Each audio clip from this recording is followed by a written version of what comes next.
ఇంట్లో పరిస్థితి బాగోలేవు, నా మనసు అంతా కకలంగా ఉంది అని మనసుని కూడా బాగులేని స్థితిని ఏ అనుభవంతో చెబుతున్నామో ఆ అనుభవ దృష్టితో ఇక్కడ విచారించారు. అనుభవ దృష్టితో ఇక్కడ విచారించాలి. అప్పుడు నిష్కల్మషమైన ఒకానొక అనుభవంతో విచారించినప్పుడే ఈ రహస్యము బయటపడుతుంది. ఇంతవరకు ప్రతిపాదించిన ఆ పూర్వపక్షి ప్రతిపాదనలన్నీ కూడా మనస్సుకి ఇంద్రియాలు మనస్సును పెట్టుకుని ఇన్ని ప్రశ్నలు వేశాడు. ఇప్పుడు మేలుకున్న తరువాత స్వప్నం గురించి మనం చెప్తాం. అప్పుడు మేలుకున్న తర్వాత జాగ్రత్త, ప్రతి పాయింట్ ఇందులో ఇంపార్టెంట్. మేలుకున్న తరువాత స్వప్నం గురించి చెప్తాను. స్వప్నం గురించి చెప్పినప్పుడు జాగ్రత్త దృష్టితో దాన్ని చూస్తాను. ఇప్పుడు అనుభవము అనేది ఏదైతే ఉన్నదో, అనుభవము అనే విషయాన్ని మనం పట్టించుకోము. అనుభవము నిజమైన సెన్స్ అనుకోని నిజమైన స్వరూపం అయినప్పటికీ ఆ అనుభవం అనేది ఒకటి ఉన్నదనేది మనకు తెలియదు. మనసే మనం అయిపోయి ఉన్నాం, ఇంద్రియాలే మనం అయిపోయి ఉన్నాం. ఇంద్రియాలు మనసే ప్రపంచమై ఉన్నదని తెలుసుకుంటున్నాము. మనసే మనం అయిపోయి ఉన్నాం కాబట్టి ఆ మనోదృష్టితో కూడుకుని జాగ్రత్త బుద్ధి చేత, ఆ జాగ్రత్త మనస్సు చేత లేకపోతే జాగ్రత్త బుద్ధి చేత మనము ఏమనుకుంటున్నామో అది చెప్తాం. ఏమని? మేలుకున్న తర్వాత స్వప్నం గురించి చెప్తాం. అయితే ఇప్పుడు మనం చేయవలసింది ఆ జాగ్రత్త బుద్ధి నిజంగా ఈ స్వప్నము వలె జాగ్రత్త మిథ్య అని చెప్పాలి అంటే ఒక చిన్న త్యాగం చెయ్యాలి. అంటే ఒక సైన్సు ఒక రిపోర్ట్ కరెక్ట్గా ఇవ్వాలంటే, ఒక వస్తువు గురించి రిపోర్ట్ కరెక్ట్గా ఇవ్వాలంటే నిష్పక్షపాతంగా నిష్కళమైన బుద్ధితో రిపోర్ట్ ఇవ్వాలి. లేకపోతే ఆ రిపోర్ట్లో స్వచ్ఛత రాదు. అదే ఇక్కడ మనం రిపోర్ట్ ఇవ్వాలి. ఎందుకంటే కారికాకారులు గౌడపాదాచార్యులు ఏ దృష్టితో చెప్పారు, శంకరాచార్యులు వారు ఏ దృష్టితో చెబుతున్నారు? రెండు మిథ్యయే. స్వప్నం ఎలా మిథ్యయో జాగ్రత్త మిథ్యయే అని చెబుతున్నప్పుడు వారు ఏ దృష్టితో చెప్పారు? కేవలము వైరాగ్యము లేకపోతే కేవలం భావనతో చెబుతున్నారా, అనుభవంతో చెబుతున్నారా అనే దృష్టితో ఆలోచించినప్పుడు మనము అప్పుడు ఏం చేయాలి? బుద్ధిని, ఏదైతే జాగ్రత్త బుద్ధి ఉందో ఆ జాగ్రత్త బుద్ధి జాగ్రత్త అవస్థలో అది నిలిచి ఉంది కాబట్టి, జాగ్రత్త అవస్థకి కట్టుబడి ఉన్నది కాబట్టి అలాంటి బుద్ధిని జాగ్రత్తలో వదిలిపెట్టాలి. అది త్యాగం చేయాలి. జాగ్రత్తలో తోచే బుద్ధి జాగ్రత్తలో వదిలిపెట్టి ఆ బుద్ధిని కూడా చూచే అనుభవం ఏదైతే ఉన్నదో అనుభవం యందు నిలవాలి. ఆ అనుభవం యందు నిలిచినప్పుడు అవస్థల కోసము సరైన విచారణ చేయగలం. ఆ అనుభవాన్ని వదిలిపెట్టి బుద్ధితో విచారించామనుకోండి, ఇంతవరకు పూర్వపక్షి ఏవైతే ప్రశ్నలు వేశాడో ఆ ప్రశ్నలన్నీ ఇప్పుడు మీకు దాంట్లో కాంక్రీట్ అయిపోయి ఉంటాయి.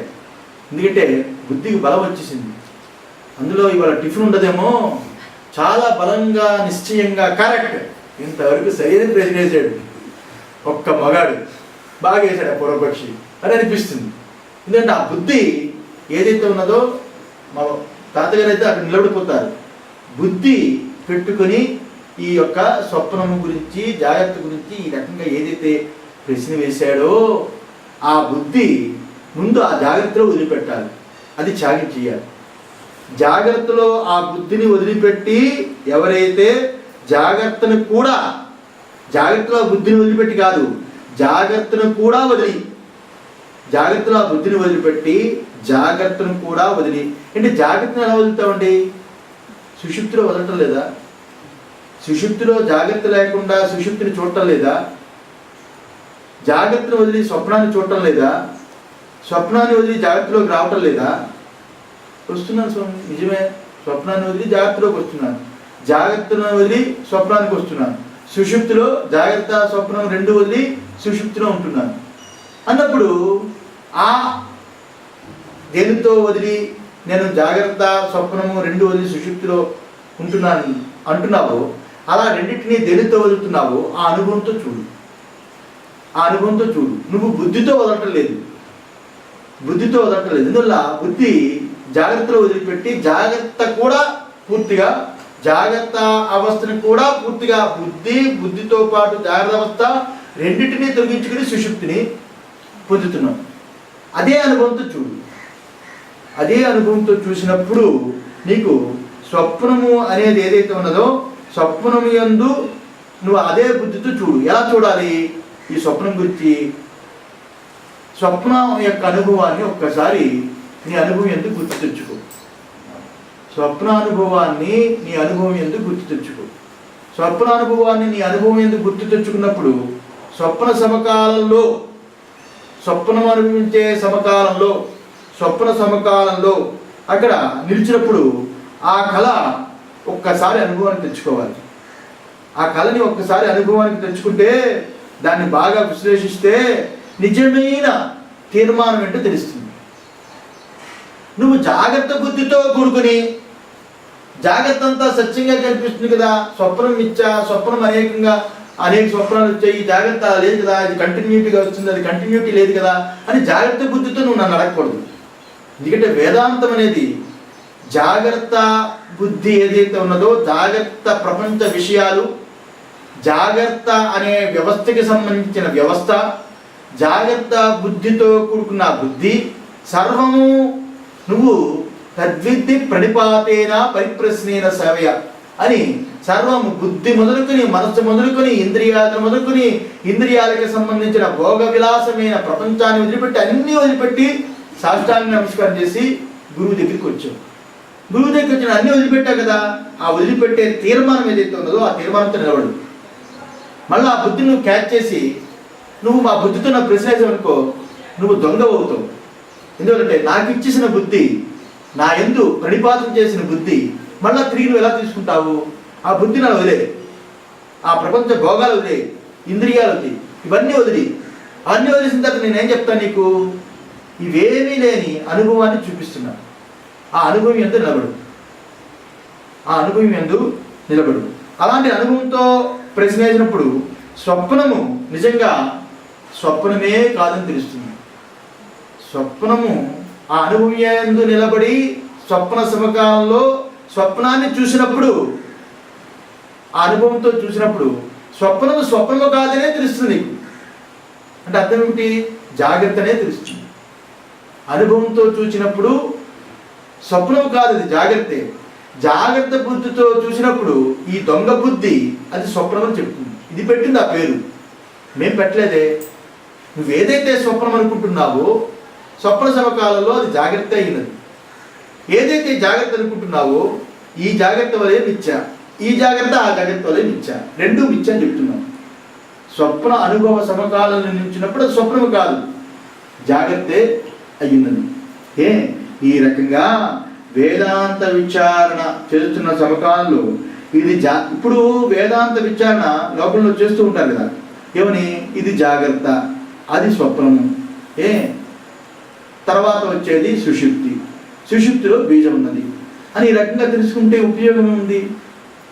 ఆ రకంగా చెప్పడానికి మాండవిక ఉపనిషత్తు కానీ, బృహదాత్మిక ఉపనిషత్తు కానీ, ఇలాగ చాందోగ్య ఉపనిషత్తు కానీ ఎక్కడెక్కడైతే అవస్థాత్రయాన్ని చెప్పిందో ఆ ఉపనిషత్తులు, ఆ ప్రకరణాలు, ఆ గురువులు, ఆచార్యులు, శాస్త్రాలు ఇవన్నీ కూడా జాగ్రత్త అనేది ఇది జాగ్రత్త అవస్థ, అది స్వప్నావస్థ, రాబోయేది సుషుప్త అవస్థ, అక్కడ హాయిగా నిద్రపోతాము. ఈ జాగ్రత్త స్వప్నము రెండు బీజంలో ఉన్నాయి, మళ్ళీ ఆ బీజంలో ఉన్నాయి కాబట్టి మెలుకుంటాము. ఇది చెప్పడానికి శాస్త్రం కావాలా? ఇది చెప్పడానికి శాస్త్రం కావాలా? ఒక ఇంటికి ఒక ముష్టివాడు వచ్చేట. ఒక ముష్టివాడు వస్తే, బాబు భవతి భిక్షాందేహి అని భిక్షాటన అడిగాడు. భిక్షాటన అడిగితే ఆ లోపటుండి 2 సార్లు అడిగాడు, 3 సార్లు 4 సార్లు అడిగాడు. ఆ కోడలంది బాగా చెయ్యి గాడిది పొమ్మంది. వాడు ఇంతసేపు చేసిందని వెళ్ళిపోయాడు. వెళ్ళిపోతుంటే అప్పుడే ఆ అత్తగారేమో కూర కొనుక్కొని వస్తున్నారు. ఎందుకంటే ఆ ఇంట్లో నుంచి ఎందుకు వెళ్ళిపోతున్నావు, ఏమైంది అన్నాను. మీ అత్తగారిని మీ కోడని భవతి భిక్షాంతి అడిగానండి, 2 సార్లు 3 సార్లు అయితే 4 సార్లు నోరుపి గట్టి అరిచింది, ఏమిటి పాప అని. సరే నువ్వు రా, నేను చెప్తాను. తీసుకెళ్ళి లోపలికి తీసుకెళ్ళి ఆ కూరలో అన్ని పట్టి సర్దుకుంటుంది. అందుకే రాదు అత్తగారు. ఓ 5 నిమిషాలు 10 నిమిషాలు పోయాక భవతి భిక్షాంతి అని అడిగాడు. అలాగే మళ్ళీ 3 సార్లు అడిగాడు. బాబా అండి అత్తగారి పైపు అనగానే వెంటనే వాడు కోపం వచ్చింది. ఏంటంటే ముందు కోడలు చెప్పింది మీరు మళ్ళీ అనువాదం చేసి చెప్తారంటే దానికి ఎంత ఉంది అంత పెత్తనం, నాది పొమ్మడానికి పెత్తనం. నిన్న కాక మొన్న వచ్చింది కోడలు కొడుకుని పెళ్లి చేసుకుంటే కోడలి పెత్తనం వచ్చేస్తుందా, నాది పెత్తనం, అందుకే పొమ్మన్నాను అని చెప్పి. అలాగా ఇక్కడ ఆ రకంగా కుదరదు. ఆ రకంగా ఇక్కడ ఎవరో లోకంలో అనుకుంటున్నారు కదా అని శాస్త్రం కూడా దాని ఏదో కొంచెం కలరింగిచ్చి అత్తగారిలాగా కలరింగిచ్చి జాగ్రత్త, ఇప్పుడు కనిపిస్తుంది, తర్వాత స్వప్నం వస్తుంది, తర్వాత సుషుప్తి, స్వప్నం మిథ్య, సుషుప్తి ఏమో తర్వాత వస్తుంది. సుషుప్తిలో 2 బీజరూపకంగా ఉంటాయి.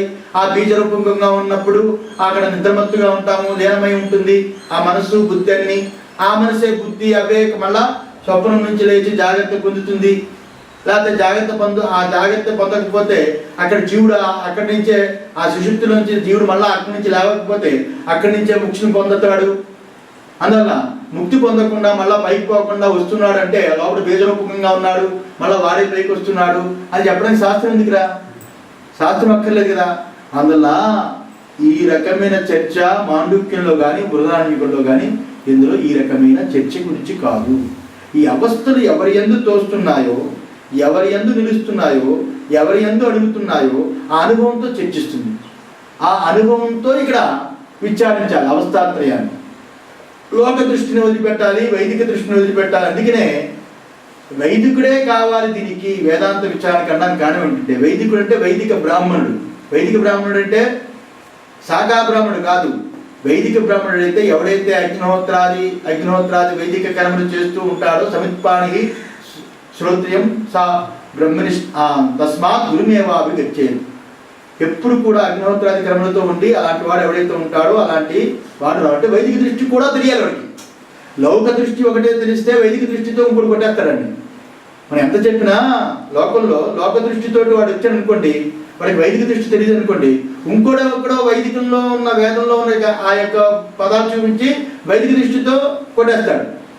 అలాంటి వైదిక దృష్టి కూడా తెలియాలి, లౌకిక దృష్టి కూడా తెలియాలి, 2 దృష్టిలో తెలియాలి. ఆ రకంగానే అంతా సాక్షిగా చూస్తూ ఉండు, ఉపద్రష్టగా ఉంటూ అని కొంత వేదాంతం చెప్తారు కదా, ఆ దృష్టి కూడా తెలియాలి. 3 దృష్టిలో తెలిసినప్పుడు ఈ 4వది అనుభవాంగ దృష్టి ఏదైతే ఉన్నదో అనుభవాంగ దృష్టితో చూడాలి అని 3 దృష్టిలు ఇవి. అనుభవాంగ దృష్టితో చూచినప్పుడు ఈ రకంగా ఏదైతే ఉందో అదే పరమాత్మ దృష్టిదే ఉన్నది. ఇది కేవలము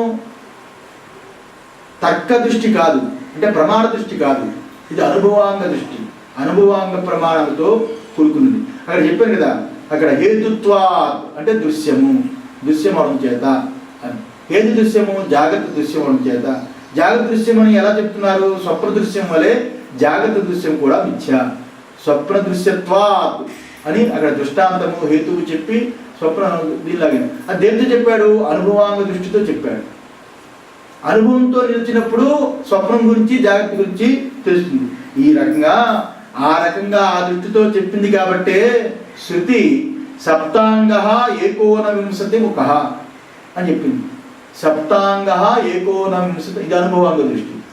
మొట్టమొదట వైదిక దృష్టిని చెప్పింది. జాగ్రత్త స్థాన బహిప్రజ్ఞ, స్వప్నస్థాన అంతఃప్రజ్ఞ అని జాగ్రత్త యొక్క మనోవాసనలే అంతఃప్రజ్ఞ స్వప్నములని చూపించింది ఆ 2 పదాలతో. తర్వాత అనుభవాంగ దృష్టిని చూపించింది. అక్కడ జాగ్రత్తలో కూడా సప్తాంగ 19 ముఖ, అలాగే స్వప్నంలో కూడా సప్తాంగ 19 ముఖ అనుభవ దృష్టితో అక్కడ చూపించింది. అలాంటి అనుభవ దృష్టితో చూచినప్పుడు అక్కడ విషయము ప్రపంచం ఉన్నది, ఇంద్రియాలు ఉన్నాయి, అలాగే మనస్సు బుద్ధి చిత్తము అహంకారము అన్నీ కూడా జ్ఞానేంద్రియాలు, పంచ జ్ఞానేంద్రియాలు, పంచ కర్మేంద్రియాలు, అంతఃకరణ చతుష్టయం, పంచ ప్రాణాలతో కూడుకుని స్వప్న సమకాలంలో అవి కూడా తోస్తాయి అని శృతి కూడా చెప్పింది. ఇది అనుభవాంగ దృష్టి. అది అనుభవానికి సరిపోయిందా లేదని అక్కడ అనుభవాన్ని పెట్టుకుని చూచి విచారించాలి. విచారించాలి.